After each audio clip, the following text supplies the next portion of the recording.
स्वयंपाकात स्वादाची जान, डीएम मसाले तुमच्या घराची शान. छत्रपती शासन महिला गृह उद्योग कबनूर इचलकरंजी घेऊन येत आहेत अस्सल परंपरेची मराठमोळी चव म्हणजेच डीएम मसाले. मटन मसाला, चिकन मसाला, धणे पावडर, गरम मसाला, बिर्याणी मसाला, तिखट चवदार मसाले आणि चटणी म्हणजेच डीएम मसाले. तर आजच आपल्या जेवणाची रंगत वाढवण्यासाठी केमिकल विरहित डीएम मसाले, गृहिणींच्या मनातले मसाले आणि चटणी अवश्य वापरा. डीएम मसाले महिला बचत गटाद्वारे करणारे स्वच्छ माफक दरामध्ये म्हणजेच डीएम मसाले. संपर्क दिव्याताई मगदूम, मोबाईल 91 30 80 22 55.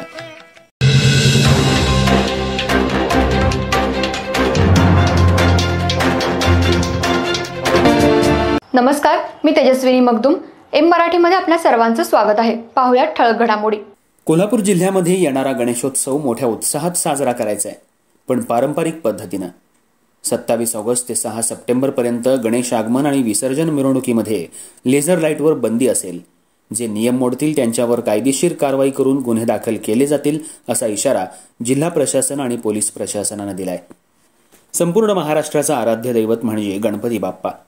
येणाऱ्या 27 ऑगस्ट रोजी गणपती बाप्पांचं आगमन होतंय. त्याची सध्या सर्वत्र महाराष्ट्रामध्ये तयारी सुरू आहे. कोल्हापूर जिल्ह्यात, इचलकरंजी शहरात, ग्रामीण भागात दरवर्षी गणेशोत्सव मोठ्या उत्साहात साजरा करण्यात येतो. यामध्ये मोठ्या प्रमाणात लेझर लाईट शो आणि डॉल्बीचा वापर केला जातो. यामुळे वयोवृद्ध लहान मुलांना याचा त्रास होतो.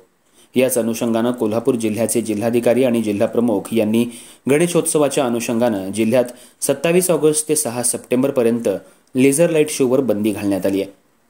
जे मंडळ मोठ्या प्रमाणात ध्वनी प्रदूषण करतील त्यांच्यावर कायदेशीर कारवाई करून जागेवरच ट्रॅक्टर ट्रॉली जप्त करून गुन्हे दाखल करण्यात येणार आहेत.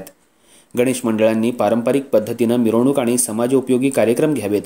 महिलांसाठी मोठ्या प्रमाणात कार्यक्रम घ्यावेत. तसंच जनजागृती करावी. यंदाच्या वर्षीपासून जिल्हा प्रशासनानं उत्कृष्ट मिरवणूक, उत्कृष्ट पारंपरिक देखावा, उत्कृष्ट गणेश मूर्ती अशा वेगवेगळ्या प्रकारच्या स्पर्धा आयोजित केल्या आहेत. तसंच बक्षीसही ठेवण्यात आले. गतवर्षी गणेश विसर्जन मिरवणुकीमध्ये ज्या मंडळांनी ट्रॅक्टर ट्रॉलीच्या बाहेर स्ट्रक्चर उभा करून वाहतुकीला अडथळा निर्माण केला, या प्रकरणी 54 मंडळांवर गुन्हे दाखल करण्यात आले होते.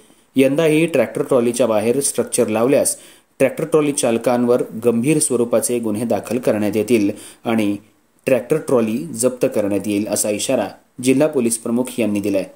यंदाचा गणेशोत्सव पारंपरिक पद्धतीनं उत्साहानं साजरा करावा. प्रशासन मंडळाच्या पाठीशी खंबीरपणे उभे राहील. यावर्षीचा गणेशोत्सव पारंपरिक गणेशोत्सव म्हणून साजरा करायचा असं आवाहन जिल्हा प्रशासनानं केलंय.